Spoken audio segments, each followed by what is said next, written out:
రాష్ట్రంలో శాంతి భద్రతల గురించి వైసీపీ మాట్లాడుతూ నెల రోజులుగా మైనర్ బాలిక మీద అత్యాచారాలు జరుగుతూ ఉన్నాయి. వరుసగా నందికొట్కూరు జిల్లాలో 9 ఏళ్ల బాలికపై అత్యాచారం చేసి హత్య చేశారు.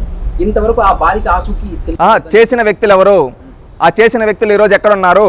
ఆ చేసిన వ్యక్తుల్ని నిందితులను పట్టుకొని పోలీస్ స్టేషన్లో వాళ్ళ మైనర్లు వాళ్ళని పట్టుకొని కోర్టు ముందు నిలబెట్టారా లేదా అంటే హోంమంత్రి సాక్షాత్తు డైరెక్ట్గా ఇన్వాల్వ్ అయ్యి ఆ కేసులో నిందితులను పట్టుకున్నారు. జగన్మోహన్ రెడ్డి గారి హయాంలో ఇలాగా ఒక్క నిందితుడినన్నా పట్టుకున్నారా? చీరాల సంఘటనలో నిందితుడిని పట్టుకున్నారు. అదేవిధంగా వాళ్ళ కుటుంబానికి అండగా భరోసాగా నిలబడ్డారు. ఇక్కడ చెప్పడం చూడండి, తెలుగుదేశం పార్టీ వచ్చి 35 రోజులు అవుతుంది. 35 రోజులు జరిగిన ప్రతి సంఘటనలో నిందితులను అందరినీ పట్టుకున్నారు.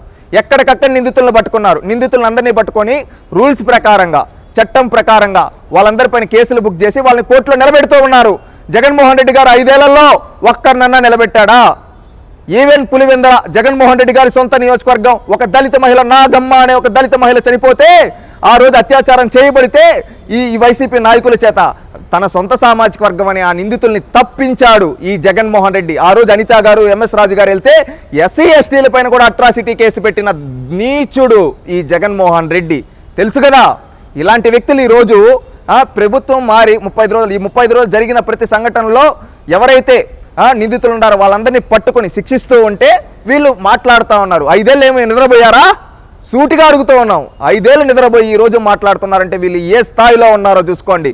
వీళ్ళు ఏంటంటే తెలుగుదేశం పార్టీ వచ్చిన తర్వాత 5 రోజులు గంజాయి ఎక్కడో దొరికితే గంజాయిని పట్టుకుంటే చంద్రబాబు నాయుడు గారి ప్రభుత్వంలో గంజాయి దొరికిపోయింది అని వాగుతూ ఉన్నారు కదా. ఈ వాగుడుగాయలు వాళ్ళని సూటిగా అడుగుతూ ఉన్నాం. గత 5 ఏళ్ళు మీ ప్రభుత్వంలో పండించిన గంజాయి ఇప్పుడు పట్టుకునింది. ఇప్పుడు పట్టుకున్న గంజాయి మీ ప్రభుత్వంలోది. మీ 5 ఏళ్ల ప్రభుత్వంలో ఒక్కరోజు కూడా గంజాయిని పట్టుకోవాలా, కానీ తెలుగుదేశం వచ్చిన 5 రోజుల్లోనే పట్టుకునింది. అంటే మీరు 5 ఏళ్ళు గంజాయి మాఫియా నడిపించారని అర్థమయ్యా. ఈరోజు ఒక స్కూల్లో ఏదన్నా చిన్న సంఘటన జరిగిందనుకో అది తెలుగుదేశం ప్రభుత్వానికి లింక్ చేస్తూ ఉన్నారు. ప్రభుత్వం వచ్చి 30 రోజులు అవుతా ఉంది. 30 రోజుల్లో వీలైనన్ని వరకు సమస్యలను పరిష్కరించుకుంటూ వస్తూ ఉన్నారు. గత ప్రభుత్వంలో వీళ్ళ చేతగానితనాన్ని ఈరోజు వీళ్ళపైన దుద్దాలని విష ప్రచారాలు చేస్తున్నారు. అంటే వీళ్ళ బ్రతుకులు అలాంటివి చూస్తూ ఉన్నారు కదా. వీళ్ళకి పైనుంచి కింద వరకు బురద అంటుకుపోయింది. ఇప్పుడు ఏంటంటే ప్రజలు ఓడించారు, ఇంకేం చేయాలి? ప్రజల్ని కళ్ళకు గంతలు కట్టాలని చెప్పి ఈ బురదను తీసుకొని తెలుగుదేశం పార్టీ ప్రభుత్వం పైన చేయాలనుకుంటున్నారు. అది కూడా ప్రజలందరూ గమనిస్తూ ఉన్నారు. రేపు భవిష్యత్తులో ఈ విధంగా విష ప్రచారాలు చేసే వాళ్ళకి ప్రతి ఒక్కరు గుణపాఠం చెప్తారు. ప్రజలే రాష్ట్రంలో సామాన్య ప్రజానికం అనుకుంటా ఉంది. వీళ్ళు అధికారంలో ఉన్నప్పుడు వాళ్ళ మీద దాడులు చేస్తారు, వాళ్ళ అధికారంలో ఉన్నప్పుడు వీళ్ళు దాడులు చేస్తారు. ఇది ప్రజాస్వామ్యానికి ఎటువంటి సంకేతం ఇస్తా ఉన్నారు అని చెప్పి ఒకటి తెలుగుదేశం పార్టీ, నేను క్లారిటీగా చెప్తున్నా, మళ్ళీ చెప్తూ ఉన్నా, తెలుగుదేశం పార్టీ ఎక్కడా కక్ష సాధింపు చేయదు. తెలుగుదేశం పార్టీ లక్ష్యం పేద ప్రజలకు సేవ చేయడం. ఆ రోజు ఎన్నికల ప్రచారంలో కూడా క్లారిటీగా మీరు చూసుకుంటే చంద్రబాబు నాయుడు ఒకటే చెప్పారు, రాష్ట్రం గెలవాలి, ప్రజలు గెలవాలి, ఆ విధంగా నేను పరిపాలన అందిస్తాను అని చెప్పి చంద్రబాబు నాయుడు గారు మాట ఇచ్చారు. లోకేష్ గారు కూడా ఏం చెప్పారు, నేను రాష్ట్రంలో ఉండే యువతకంతకు ఒక భరోసాగా ఉంటాను, రాష్ట్రాన్ని అభివృద్ధి చేసుకున్నాం, ప్రతి ఒక్కరూ కలిసి రండి అని చెప్పి ఆ రోజు లోకేష్ గారు కూడా చెప్పారు. అవునా కదా? వీళ్ళందరూ చెప్పారు. లోకేష్ గారు ఈవెన్ ఆయన పాదయాత్రలో కావచ్చు, శంకారామంలో కావచ్చు, ఎన్నికల ప్రచారంలో కావచ్చు, రెడ్ బుక్ అని చెప్పి ఏమని చెప్పారు మీరు ఒక్కసారి వినండి. ఎవరైతే చట్టాన్ని అతిక్రమించి వ్యక్తిగతంగా ఎవరైతే తీసుకొని మా కార్యకర్తల్ని వేధించారో, రూల్స్కి వ్యతిరేకించి ఎవరైతే చేసో వాళ్ళపైన చట్టరీత్యా వెళ్తామన్నాడు, కానీ ఎక్కడ మేము వెళ్ళి కొడతామని చెప్పలేదు. గుర్తు చేసుకోండి. ఇంకొకటి కూడా కార్యకర్తలకు కూడా ఏం చెప్పాడు, మీ పైన ఎన్ని అక్రమ కేసులు పెట్టునుంటే ఆ అక్రమ కేసులను బట్టి నేను అక్రమ కేసులు తీయించేస్తానన్నాడు. ఇక్కడ క్లారిటీగా ఆలోచించండి, ఆ మాటలన్నీ ఒకసారి వినండి. అంటే ఇక్కడ తెలుగుదేశం పార్టీ వాళ్ళు ఎవరైతే చట్టాన్ని అతిక్రమించి వాళ్ళపైన చర్యలు తీసుకుంటామన్నారు.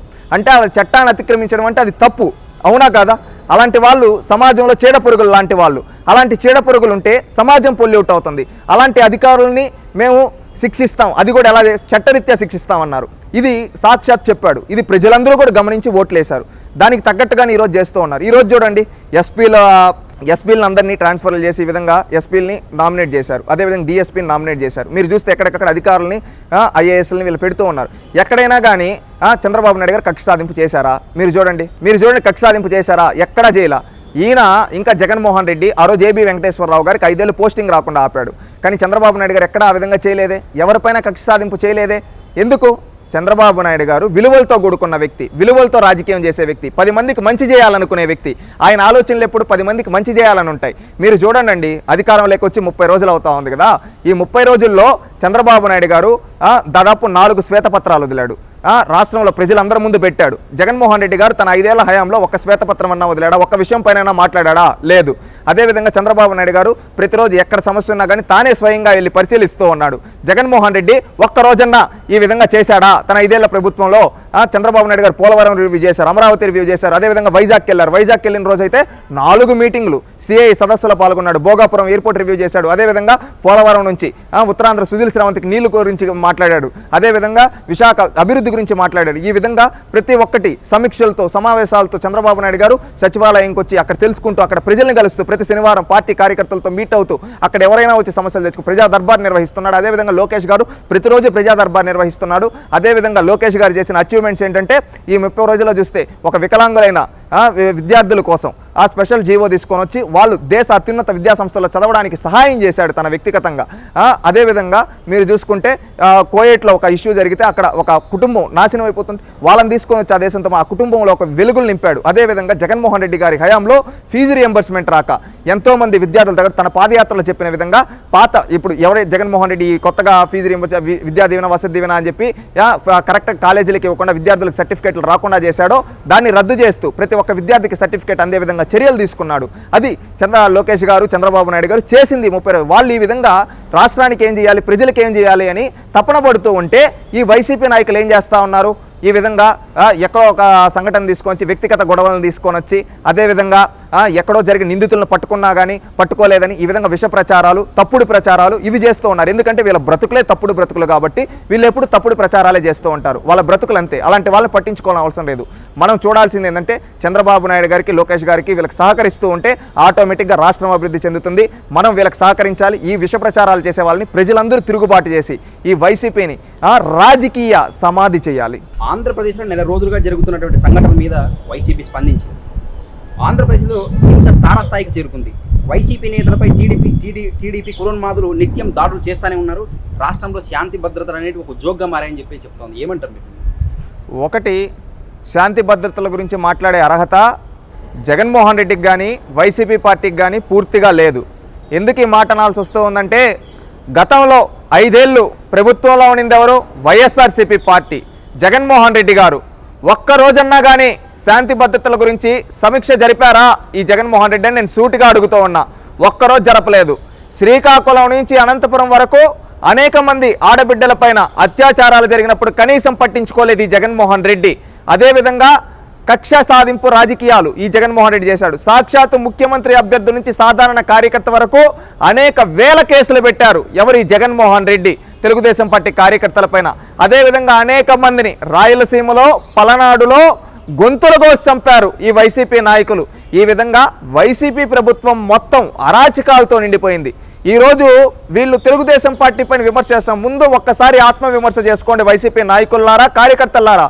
తెలుగుదేశం పార్టీ లక్ష్యం కక్ష సాధింపు కాదు, గుర్తుపెట్టుకోండి.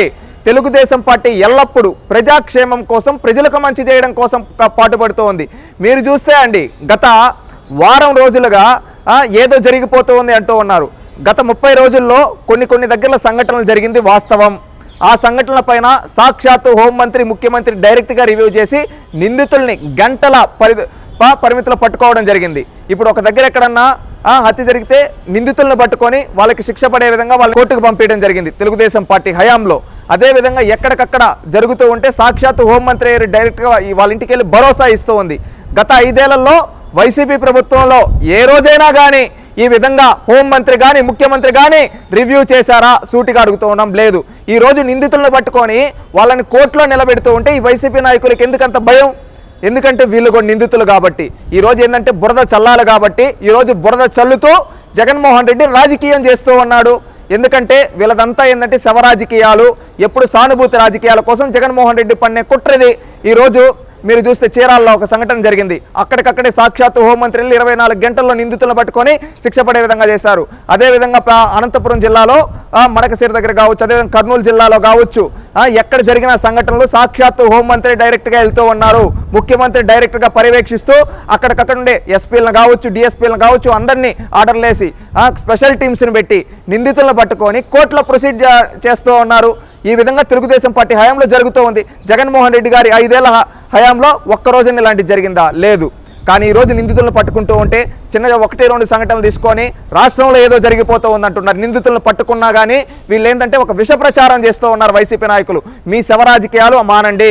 జగన్మోహన్ రెడ్డికి ఏంటంటే అండి ఇప్పుడు రాజకీయ ఉనికి కోసం ఈ శవ రాజకీయాలు ఆట ఆడుతూ ఉన్నాడు. నిందితులను పట్టుకొని శిక్షిస్తూ ఉన్నా కానీ ఏదో జరిగిపోతూ ఉందంటూ ఉన్నాడు. ఎక్కడో ఒక కుటుంబంలో వ్యక్తిగత కక్షలతో ఒక ఇద్దరు కొట్టుకుంటే దాన్ని కూడా పార్టీ రంగులు పులుముతూ ఉన్నాడు ఈ జగన్మోహన్ రెడ్డి. ఎందుకంటే కుల రాజకీయం చేయడంలో, మతాల మధ్య రాజకీయాలు చేయడంలో, అదేవిధంగా శవ రాజకీయాలు చేయడంలో జగన్మోహన్ రెడ్డి ఎక్స్పర్ట్ కాబట్టి తన రాజకీయ ఉనికి కోసం ఈ విధంగా చేస్తూ ఉన్నాడు. మీరు గతంలో కూడా చూడండి, జగన్మోహన్ రెడ్డి పునాదులేంటి? తన పార్టీ పునాదులు, మా నాయన చచ్చిపోయినాడు నేను పార్టీ పెట్టినా అన్నాడు. అంటే తన తండ్రి శవాన్ని వాడుకొని పార్టీ పెట్టాడు. ఆ తర్వాత ఓదార్పు యాత్ర అని తన రాజకీయ ఉనికి కోసం యాత్రలు ఏ విధంగా ఓదార్పు యాత్రని, అదేమో మ్యాజిక్కో నాకు తెలియదు కానీ రాజశేఖర్ రెడ్డి చచ్చిపోతే ఎవరెవరో చచ్చిపోయినారంట. వాళ్ళ కుటుంబంలో వాళ్ళ బంధువుల్లో ఒక్కరు కూడా చచ్చిపోలేదంట. ఆ విధంగా ఫేక్ యాత్రలు చేసినాడు ఎవరు? ఈ జగన్మోహన్ రెడ్డి. అదేవిధంగా శవ రాజకీయాలు ఇది కాదు. తన బాబాయ్ హత్య చూసాం, ఏమన్నాడు? చంద్రబాబు నాయుడు చేయించాడు. తీరా చూస్తే తన పక్కన అవినాష్ రెడ్డి చేయించాడు. 3 గంటలకే భారతి గారికి ఫోన్ చేశారని అంటారు. అది ఎందుకు చేశారో ఆ రోజు హత్య జరిగిన రోజు అది జగన్మోహన్ రెడ్డి గారికి తెలియాలి. అదేవిధంగా దాంట్లో భారతి గారి ప్రమేయం, జగన్మోహన్ రెడ్డి గారు సాక్షాత్తు భార్యాభర్తల ప్రమేయం ఉందని వాళ్ళు సాక్షాత్తు ఎవరు? వైఎస్ సునీతారెడ్డి గారు, వివేకానంద రెడ్డి గారి కూతురే చెప్పింది. అంటే సొంత చిన్నాన్ని చంపించుకొని రాజకీయాలు చేసే వ్యక్తి జగన్మోహన్ రెడ్డి. తనకు తానుగా కోడికత్తి పొడుచుకొని ఏమన్నాడండి? చంద్రబాబు నాయుడు చేయించా అన్నాడు. తనకు తానుగా గులకరాయి కొట్టుకొని ఏం చేసి చంద్రబాబు నాయుడు చేయించా అంటాడు. అంటే తన రాజకీయ జీవితం మొత్తం చూస్తే ఏంటంటే సానుభూతి కోసం, ఉనికి కోసం ఈ విధంగా శవ రాజకీయాలు, అదేవిధంగా ప్రత్యర్థుల పైన ఫేక్ విష ప్రచారాలు చేసి తన రాజకీయ భవిష్యత్తును ఇన్ని రోజులు తీసుకొని వచ్చాడు జగన్మోహన్ రెడ్డి. తన రాజకీయ జీవితం మొత్తం చూస్తే ఇవే ఉంటాయి.